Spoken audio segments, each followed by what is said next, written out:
Hello बच्चों। तो आप लोग अच्छे ही होंगे, मैं आशा करता हूँ। पढ़ाई वढ़ाई आपकी ठीक ही चल रही होगी। और इससे पहली वाली जो क्लास थी हम लोगों की, उस क्लास में हम लोग कुरान के नियम के बारे में जान चुके थे, जो कि आपका फॉर्मूला होता है एफ बराबर 1/4πε0 इंटू Q1 Q2 बटे आर स्क्वायर। ठीक है। और इस फॉर्मूले बेसिस पे हमने कुछ सवाल भी किए थे और हमने कहा था इसके आगे जो आपके मतलब जो भी पूरे सारे न्यूमेरिकल होंगे, उन सारे न्यूमेरिकल को हम बाद में करेंगे। अभी मतलब एग्जाम्पल तौर पे कुछ एग्जाम्पलों को ढूंढ लेंगे। ठीक है। तो उसी के आगे की क्लास आज हमारी जो होगी वह होगी किसी बिंदु आवेश के कारण किसी बिंदु आवेश के कारण किसी बिंदु पर उत्पन्न वैद्युत क्षेत्र की। तो आज वैद्युत क्षेत्र की तीव्रता बताएंगे यार, वो भी डेरिवेशन के माध्यम से। और किसी बिंदु आवेश के कारण मतलब जो एक बिंदु आवेश है, बिंदु पर आवेश है, किसी बिंदु आवेश मतलब किसी बिंदु पर जो आवेश है, उस आवेश के कारण किसी दूसरे बिंदु पर वैद्युत क्षेत्र की तीव्रता ज्ञात करना आज हम सीखें। ठीक है। तो आपका डायग्राम कुछ इस तरीके से रहेगा। यहाँ पर कोई बिंदु आपका पी है, क्या है, बिंदु पी। ठीक है। और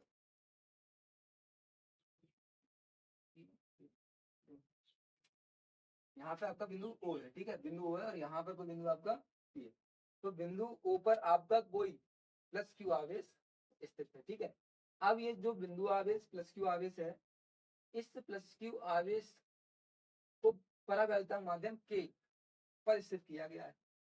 जो परावैल्यतांक माध्यम के पर स्थित किया गया है, तो इस बिंदु आवेश के कारण आर दूरी पर आपका कोई बिंदु पी होगा। आर दूरी पर कोई बिंदु पी होता है। ठीक है। और जो पी बिंदु होता है, उस पी बिंदु पर आपका कोई परीक्षण आवेश Q0 लिया जाता है। तो जो परीक्षण आवेश Q0 रहता है, इस पर वैद्युत क्षेत्र की दिशा हमें बिंदु पी पर ज्ञात करनी होती है। ठीक है। तो अगर हम इसकी हिंदी लिखेंगे तो वो किस तरीके से लिखेंगे, माना कोई बिंदु O पर कोई बिंदु आवेश प्लस Q। ठीक है, कोई बिंदु आवेश प्लस Q स्थित है। ठीक है। इस बिंदु आवेश प्लस Q के कारण R दूरी पर कोई बिंदु P स्थित है, जिस पर प्लस Q0 परीक्षण आवेश स्थित है, जिस पर आपको वैद्युत क्षेत्र की तीव्रता ज्ञात करनी है। ठीक है। तो इसका डेरिवेशन करेंगे, हिंदी हम लोग चित्र के हिसाब से ही बना देते हैं। देखो कैसे लिखेंगे, माना बिंदु O पर कोई बिंदु आवेश प्लस Q स्थित। ठीक है। हमने बिल्कुल यहीं से लिखा चित्र से, माना बिंदु O पर कोई बिंदु आवेश प्लस Q स्थित है। ठीक है। अब इसके बाद में इस बिंदु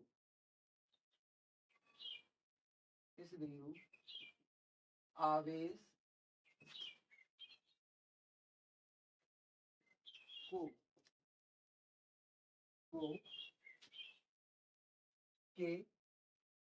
परावैद्युतांक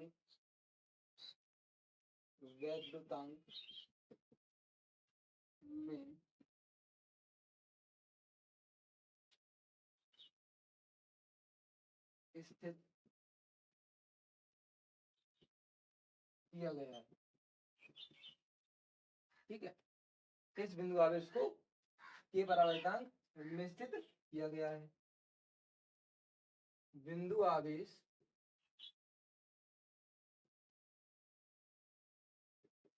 प्लस Q के कारण आर दूरी पर कोई बिंदु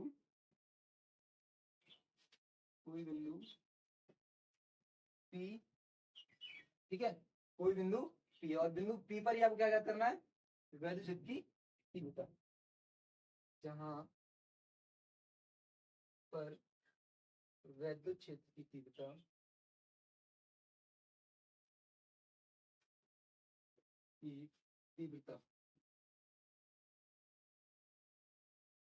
ज्ञात करनी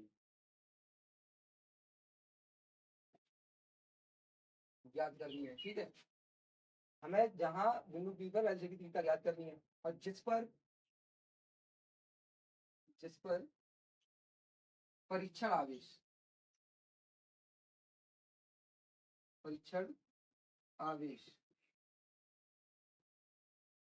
प्लस Q0 स्थित है, या मतलब लिया गया है। ठीक है, परीक्षण आवेश मतलब परीक्षण करने के लिए कोई आवेश हमने प्लस Q0 लिया। अब ये आपकी मतलब हिंदी हो गई इस डेरिवेशन की। अब आप स्टेप बढ़ेंगे, पहला माना प्लस Q आवेश के कारण प्लस Q आवेश के कारण बिंदु P पर स्थित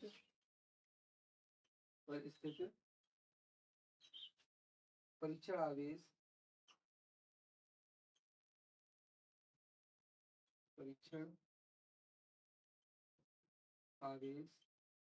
प्लस Q0 पर लगने वाला बल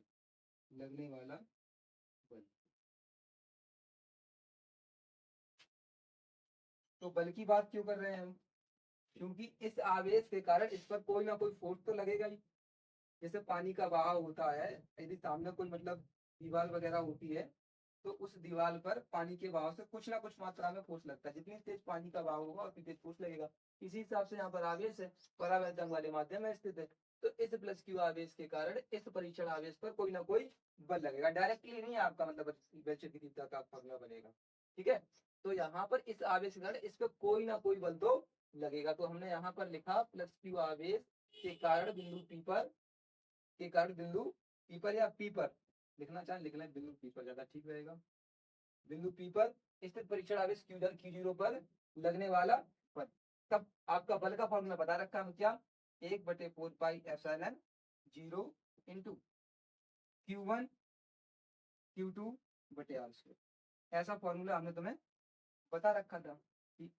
अब देखो, इस फॉर्मूले से चेंजमेंट करेंगे। कैसे करेंगे? Q1 की जगह क्या अपना प्लस, ठीक है, और Q2 की जगह क्या है प्लस Q0। ठीक है, यही बात बच्चों को समझ में नहीं आती कि मतलब यहाँ से Q1 Q2 था, यहाँ पे Q और Q0 कैसे आया। इसको Q0 या Q0 भी पढ़ सकते हैं। तो यहाँ पे इसकी जगह प्लस Q, इसकी जगह पे Q0। ठीक है, तो यहाँ पे हो जाएगा 1/4πε0 प्लस Q और Q0 बटे में R²। तो आपका जो लगने वाला बल का फॉर्मूला बनेगा इस आवेश के कारण इस पर परीक्षण आवेश पर, तो वो ये बल। ठीक है, एक हम लोग ऐसे ही फॉर्मूला आगे पढ़ेंगे, मतलब वैद्युत तीव्रता के अनुसार एक फॉर्मूला होता है E बराबर F/Q0। इस फॉर्मूले का और यूज करेंगे, क्योंकि जो वैद्युत तीव्रता की परिभाषा होती है वह यह परिभाषा होती है कि जो भी मतलब आवेश होता है वह आवेश और जो परीक्षण आवेश होता है, ठीक है, तो जो आवेश पे लगने वाला बल होता है वह और जो परीक्षण आवेश होता है उसके अनुपात के बराबर आपकी वैद्युत की तीव्रता होती है। फॉर्मूले से देख लेंगे, किसी आवेश पर मतलब परीक्षण आवेश पर लगने वाले बल तथा परीक्षण आवेश के अनुपात के बराबर वैद्युत की तीव्रता होती है। तो यहाँ पे ये वाला फॉर्मूला लगेगा।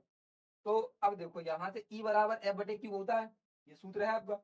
यदि हम यहाँ बटे 1 माने, इसका कैंची गुणा कर दें, तो ये हो जाएगा EQ0 बराबर है, तो आगे क्या बन गया F बराबर EQ0 या Q0। ठीक है, तो अगर हम लेना चाहें तो यहाँ पर इसको ले लें समीकरण 1 और इसको ले लें समीकरण 2। ठीक है, तो यहाँ पे लिखेंगे समीकरण 2 से। तो समीकरण 2 से क्या होगा भाई, समीकरण 2 से ये हो जाएगा, F की जगह आप लिख सकते हो EQ0, यहाँ पे आप लिख सकते हो F की जगह EQ0 या EQ0।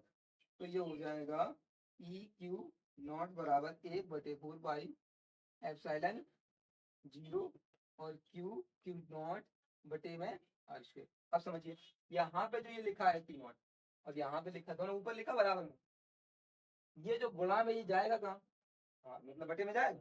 जब बटे में जाएगा तो ये हो जाएगा E बराबर 1/4πε0 और ये होगा क्यू क्यू नॉट बटे में आर स्क्वायर इंटू में क्यू नॉट। तो इससे ये कट जाएगा। तो आपका फॉर्मूला बन के आएगा वैद्युत क्षेत्र की तीव्रता का 1/4πε0 इंटू क्यू बटे आर स्क्वायर। इसी फॉर्मूले के लिए हम ये डेरिवेशन कर रहे थे। तो बात बच्चों को बात समझ में आई होगी। यदि नहीं आई तो एक बार फिर देख लो यहाँ से हिंदी चित्र के माध्यम से। रटना नहीं है कुछ भी फिजिक्स में, जो रटते हैं वो फिजिक्स को पूरा नहीं कर पाते ना, पेपर सॉल्व कर पाते, पूरे नंबर नहीं ला पाते अच्छे से, ठीक है। तो यहाँ पे हिंदी चित्र से बिल्कुल सेटअप। और यहाँ पे माना प्लस क्यू आवेश के कारण बिंदु पी पर स्थित परीक्षण आवेश प्लस क्यू जीरो पर लगने वाला बल, मतलब जो आपके पास आवेश है उसके कारण जो परीक्षण आवेश है, परीक्षण के लिए आपने लिया है, उस आवेश पर लगने वाला बल। ठीक है, बल को किससे बताया? एफ से। तो फॉर्मूला बताया था 1/4πε0 Q1 Q2 बटे आर स्क्वायर, बताया था। फिजिक्स में कड़ी से कड़ी जुड़ी है, अगर आप एक भी कड़ी भूल जाएंगे तो आपका नहीं होगा, इतना पीछे हो चुका था। अब इसके बाद में Q1 की जगह आपका ले लिया प्लस क्यू, ठीक है, और Q2 की जगह ले लिया नॉट जीरो। तो ये आपने समीकरण नंबर फर्स्ट मान लिया। अब इसके बाद में एक फॉर्मूला आपका वैद्युत की तीव्रता का आप लोगों ने पढ़ा होगा, नहीं पढ़ा तो यहाँ देख लो, E बराबर एफ बटे क्यू नॉट। तो यहाँ से इसका गुणा करेंगे तो F बराबर आ जाएगा E क्यू नॉट। इसको इक्वेशन 2 ले लिया। अब समीकरण 2 से लिख दिया, जहां पर F लिखा था उसकी जगह पे हमने E क्यू नॉट लिख दिया, ठीक है। अब E क्यू नॉट लिखते समय हमने देखा यहाँ ये गुणा में है, गुणा में है जब ये कहाँ जाएगा? भाग में। तो क्यू नॉट से क्यू नॉट कट जाएगा, तो फॉर्मूला आपको प्राप्त हो जाएगा 1/4πε0 क्यू बटे आर स्क्वायर। यही आपका फॉर्मूला है, ठीक है बच्चों, नोट करिए।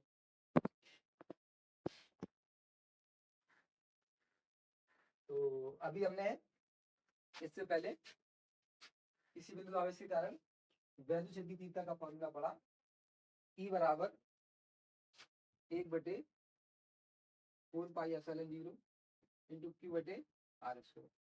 तो इसी फॉर्मूले पर एक दो क्वेश्चन देख लेते हैं। तो क्वेश्चन आपका क्या कह रहा है? एक इलेक्ट्रॉन के कारण, मतलब जो इलेक्ट्रॉन है वो कितना है? एक इलेक्ट्रॉन, मतलब इलेक्ट्रॉनों की संख्या का डिनोट करना चाहो तो कर सकते हो, कितने इलेक्ट्रॉन है? एक इलेक्ट्रॉन। एक इलेक्ट्रॉन के कारण निर्वात में, निर्वात की बात कर दी, निर्वात किसे कहते हैं? निर्वात उसे कहते हैं जहां पर वायु की मात्रा कम होती, ठीक है। तो निर्वात में 1.0 मीटर दूरी पर वैद्युत क्षेत्र की तीव्रता ज्ञात करनी है। तो यहाँ पर सिर्फ इलेक्ट्रॉनों की संख्या डिनोट की है और हमसे दूरी मतलब दे करके वैद्युत क्षेत्र की तीव्रता पूछ रहे हैं। लो भाई इलेक्ट्रॉनों की संख्या लिख ली, और यहाँ पर दूरी को कैसे लिखेंगे? आर से 1.0। अब हमसे वैद्युत क्षेत्र की तीव्रता पूछे, वैद्युत क्षेत्र की तीव्रता को लिखते किससे हैं? किससे लिखते हैं?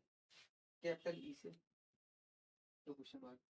अब समझो फॉर्मूले में क्या क्या भाई, फॉर्मूले में 1/4πε0, इसका मान तो आप कंपल्सरी याद कर ही चुके होंगे, कितना होता है? 9 गुना 10⁻9। बस यही तो गुस्सा आती भाई, ठीक है, 9 गुना 10⁻9। और क्यू का मान बता देंगे, चलो अभी हम। आर का मान कितना है? 1.0। किसका मान नहीं पता चला आपको? क्यू का है ना। तो क्यू का मान कैसे पता चले भाई? तो क्यू का मान ऐसे पता चले क्योंकि एक इलेक्ट्रॉन है तो एक इलेक्ट्रॉन में कितना आवेश होगा? बस वही आपका क्यू का मान होगा। एक इलेक्ट्रॉन पर आवेश होता है 1.6 गुणा 10⁻। अच्छा हमने आपको बताया नहीं था आवेश के क्वांटीकरण में क्यू बराबर 1e। बात समझिए, जब फिजिक्स को गहराई से समझेंगे तभी समझ में आएगी, नहीं तो फिर कठिन ही लगेगी।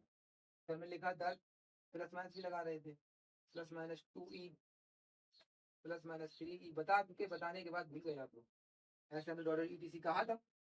तो यहाँ पे एक इलेक्ट्रॉन की बात कर रहे हैं ना, तो एक इलेक्ट्रॉन के कारण निर्वात में 1.0 मीटर पर वैद्युत तीव्रता ज्ञात कीजिए। तो यहाँ पर एक इलेक्ट्रॉन बोल दिया, इलेक्ट्रॉन कंफर्म कर दिया, ठीक है। अब हमसे आर दे दिया, ई अब पूछ लिया था, जब ई पूछ लिया, अगर हम क्यू की बात करें तो क्यू बराबर हम ऐसे ही लिखेंगे, कैसे लिखेंगे? 1e लिखेंगे। जब 1e लिखेंगे तो ई का मतलब कितना होता है? 1.6। किसी और क्योंकि इलेक्ट्रॉन की संख्या एक ही तो बताइए, एन की जगह हमने 1 शिफ्ट कर दिया, क्यों कि यहाँ पे हमने फॉर्मूला बढ़ा दिया क्यू बराबर, मतलब पूरा डिटेल में समझो, एन बराबर सर जी 1 हो गया और ई बराबर अब ई का मान वही यहाँ पे रखा है।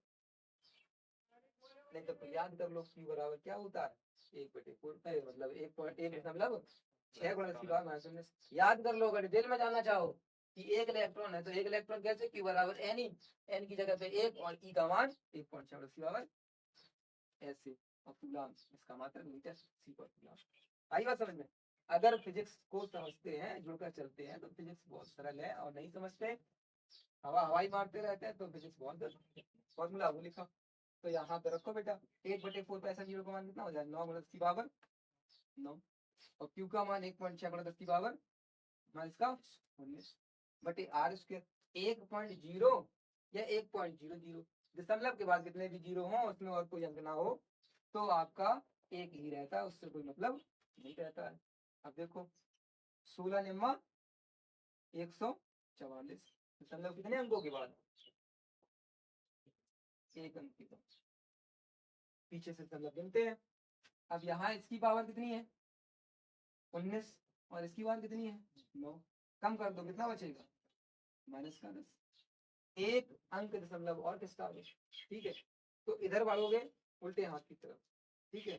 तो एक तरीके से इसमें से एक और घात माइनस में कम होती है अगर ये प्लस का होता तो, लेकिन माइनस का है तो इसमें माइनस की 10 है तो माइनस का एक इसमें और जुड़ जाएगा तो कितना होगा 1.44 और इसमें उल्टे हाथ तरफ बढ़ रहा है तो एक घात माइनस की बढ़ेगी, मतलब ये माइनस का है तो इसमें जुड़ जाएगा कितना 10 की पावर -11। और क्या है ये विद्युत क्षेत्र की इसका मात्रक क्या होगा सर जी, पीछे फॉर्मूले मात्रक नहीं लिखा था हमने, मात्रक हो जाएगा न्यूटन प्रति NYC, क्योंकि फॉर्मूला जो होता है वो ये होता है E बराबर F/Q, 0 कर देते हैं हम, ठीक है। तो क्यू भी रहने तो ज्यादा परीक्षण आवेश के कारण हम Q0 लिख देते, ठीक है। तो बल का मात्रक न्यूटन, आवेश का मात्रक कूलम, तो ऐसे इसका मात्रक बन जाएगा। सवाल लगाने के बाद में आपको उसकी यूनिट जरूर लिखनी है तब आपका सवाल ठीक है। तो अभी हमने एक क्वेश्चन देखा था वैसे की तीव्रता पर फॉर्मूले पर आधारित, तो एक क्वेश्चन और देख लेते हैं आज के लिए। हीलियम के नाभिक के कारण, हीलियम के नाभिक के कारण उससे एक एंगस्ट्रॉम, ठीक है, एंगस्ट्रॉम की दूरी पर वैद्युत क्षेत्र की तीव्रता की गणना। तो यहाँ पर हमें हीलियम के नाभिक के कारण बताना। अब हीलियम की तो केमिस्ट्री में चला गया है, अब तो फिजिक्स से डर लग रहा है, मतलब केमिस्ट्री पढ़ने को मिल रही। तो यहाँ पे हीलियम का जो प्रतीक होता है वो क्या होता है कैपिटल H, और यहाँ पे क्या होता है इसका परमाणु क्रमांक कितना होता है बेटा, ठीक है। तो इसमें क्या होता है दो आपके प्रोटॉन होते हैं और दो न्यूट्रॉन होते हैं, ठीक है। प्रोटॉनों की संख्या के बराबर आपका परमाणु क्रमांक होता है, ठीक। तो न्यूट्रॉनों की जो संख्या है 2, न्यूट्रॉन उदासीन होते हैं, तो जो प्रोटॉन होते हैं प्रोटॉन धनावेशित होते हैं। बातों पर विशेष गौर करें। तो जो एक अगर हम प्रोटॉन पर इलेक्ट्रॉन की बात करें, एक प्रोटॉन पर एक इलेक्ट्रॉन मतलब एक प्रोटॉन पर इलेक्ट्रॉन की बात करें, प्रोटॉन पर इलेक्ट्रॉन